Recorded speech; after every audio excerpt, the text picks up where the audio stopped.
Hey, it's John Mathis Jr. with Mansion Entertainment, and in today's video we're going to update a previous video that is about 2 or 3 years old. And in the music business, in the music world, 2 or 3 years is pretty ancient. New information comes out, things change, operating procedures, marketing procedures, just the approach changes, so sometimes there's a little differences. And so that video that we did 2 or 3 years ago was independent distribution, distribution for independent artists. And so we're going to talk a little bit more about that today. So in the previous video, we covered various distribution outlets that you can use independently, and we named distributors like TuneCore, CD Baby, DistroKid, and some others. And what's different now is the frequency with which artists are wanting to release music. Traditionally in the past, you did an EP or an album, maybe a single, and you would release that out.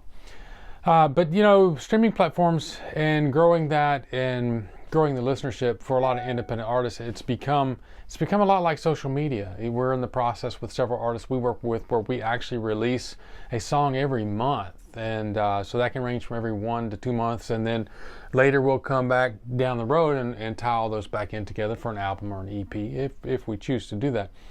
The issue with independent artists that we're talking about today is that it can get costly, and you always have to consider the cost if you start releasing music on a very frequent basis.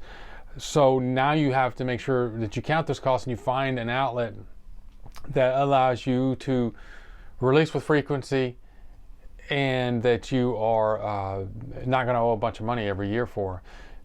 A lot of long-time independent distribution outlets require annual fees per product that you place. So with some of those, you have to look at this. Some of those, if you put out a single and it takes, you release a single, it takes $15 to have that released. Or if it's an EP or album, that can be $25 to $40 to $50. And to keep that up every year, you have to pay those fees every year. So you have to look at that, and you wind up with 6 or 10 releases in a year. Then if they're all singles, then that's 6 times 15. I'm gonna do this right off the. That's about $90. Yes. So now you got $90, and if you do it again next year, you got $180 that you're paying each year to keep it up. So your revenue coming back needs to at least cover your $180, or there are outlets like DistroKid is one, and I use another one and some other things I do called songtrader.com. It's spelled TRADR.com without the E in the trader.